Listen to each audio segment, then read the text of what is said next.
Sí, buenos días de nuevo. Estamos en la segunda ponencia del curso Políticas Culturales en Europa frente a los retos de la integración. Y en este momento, en este caso, tenemos con nosotros al profesor Jesús Baigorri Jalón. Él es director del Grupo de Investigación e Interpretación Alfaqueque de la Universidad de Salamanca. Ha sido profesor de traducción e interpretación durante muchos años en la universidad. Tengo además el honor de ser amigo suyo, de compartir amistad desde hace muchos años, porque además de todo eso es nuestro asesor en todo lo que tiene que ver con políticas culturales, de multilingüismo y mucho más en la Fundación Academia Europea de Yuste.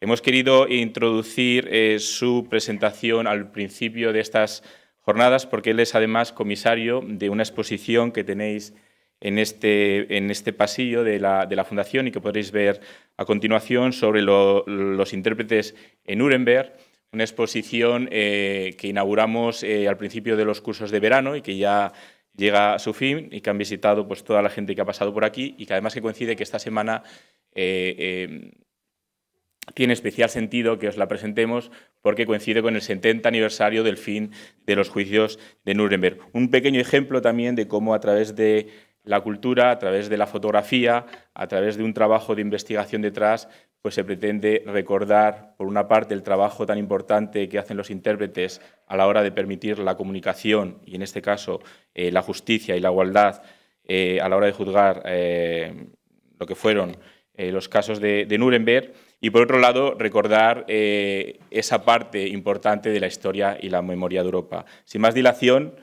el profesor Jesús Baigorri tiene la palabra. Jesús. Muchas gracias, Miguel. Gracias a los organizadores de este encuentro, a los directores del curso.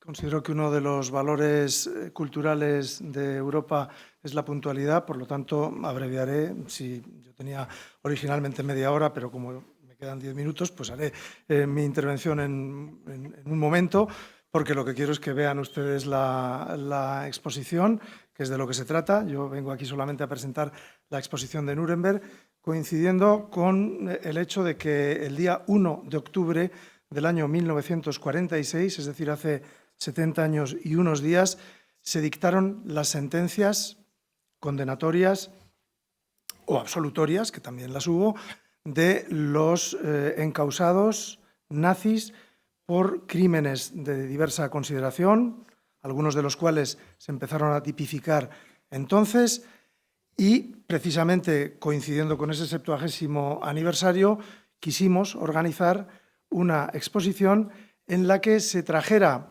a colación algo, la necesidad de los intérpretes, sin lo cual habría sido imposible la comunicación entre jueces, procesados, testigos, la opinión pública, etcétera, etcétera.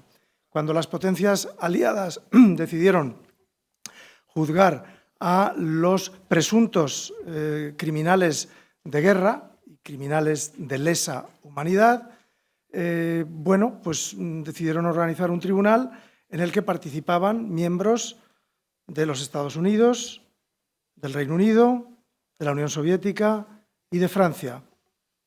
Los estadounidenses y los británicos se podían entender, los franceses con los que hablaban inglés con más dificultad y los rusos con más todavía. Pero además, naturalmente, los encausados eran alemanes y buena parte de los testigos también, de manera que era necesaria la presencia de 4 lenguas oficiales.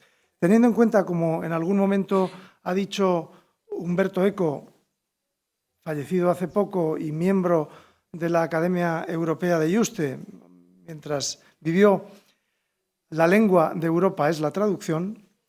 En realidad fue importantísimo la presencia, como digo, de los intérpretes, y esa es una especie también de forma de rendir homenaje a un patrimonio intangible, el patrimonio intangible de la memoria de quienes pasaron completamente inadvertidos, aunque por sus voces y por sus auriculares pasó realmente el horror de lo que había sucedido durante la Segunda Guerra Mundial. Lo que nosotros hemos pretendido con esta exposición que está a lo largo del pasillo y que tiene como complemento un pequeño vídeo de 12 minutos en el que se habla de los orígenes de la interpretación simultánea, hemos pretendido, digo, salvaguardar o traer o poner de relieve esa memoria de los intérpretes, ese recuerdo, ponerles nombre, en algunos casos hemos descubierto sus nombres, etcétera, para que toda la gente sea consciente de que no se pudo celebrar o no se habría podido celebrar el juicio sin la presencia de quienes eran el eslabón clave para que se pudieran entender. Eso, por otro lado, es algo que estamos acostumbrados ya en nuestros días, no solamente a que suceda en tribunales internacionales, como fue el de Nuremberg, sino también en tribunales locales de nuestros pueblos y de nuestras ciudades, porque con la presencia en nuestros días no solamente de inmigrantes, sino de la legislación oportuna que regula la presencia de los intérpretes, hoy día en cualquier ciudad, en cualquier pueblo de nuestros países, hay también situaciones en las que se celebran juicios con intérpretes. De modo que la figura del intérprete, no desde luego en una cabina, sino muchas veces simplemente como consecutivos, ahí al lado del encausado, del testigo, lo que sea, pues está presente también en nuestras vidas de hoy. De modo que ese es un poco el hilo conductor y nos pareció interesante aprovechar la ocasión, aunque no tiene que ver con política cultural. Nos parece que la cuestión de la lengua, que el profesor que me ha precedido ha señalado como uno de los criterios, que por ejemplo para los luxemburgueses resultaba importante como elemento de cohesión. Curioso, porque en Luxemburgo es una mezcla ahí de lenguas en las que el luxemburgués es un híbrido de alemán con un poquito de francés y, bueno, en fin, quiero decir, es curioso, pero es así. Nos pareció, digo, que encajaba o podría encajar ahí. No me extiendo más. Si hay alguna pregunta, algún comentario que quieran hacer sobre los orígenes de la exposición o sobre alguna otra cuestión, muy bien. Como voy a estar por aquí, aunque me están oyendo sobre todo en la cabina, porque además de, en fin, de cocinero, soy fraile a este respecto. Es decir, que visto dos uniformes, el de ponente, o breve ponente y también intérprete, pues voy a estar por aquí todos los días, seré su cordón umbilical oral para aquellos que lo necesiten.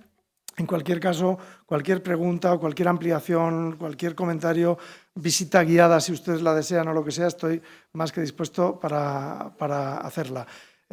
Algunos de los que aparecen en las fotografías son gente a la que conocí personalmente, porque en mi época de intérprete en las Naciones Unidas pude conocer ya mayores que todavía seguían a veces trabajando como temporeros y que venían de vez en cuando.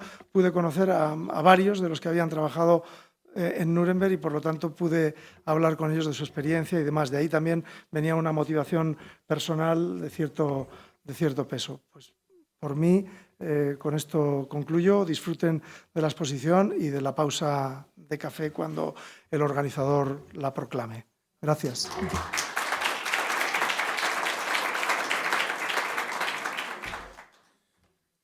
Muchas gracias, Jesús. Sí que aprovecho para decir que si tenéis oportunidad, aprovechar y si le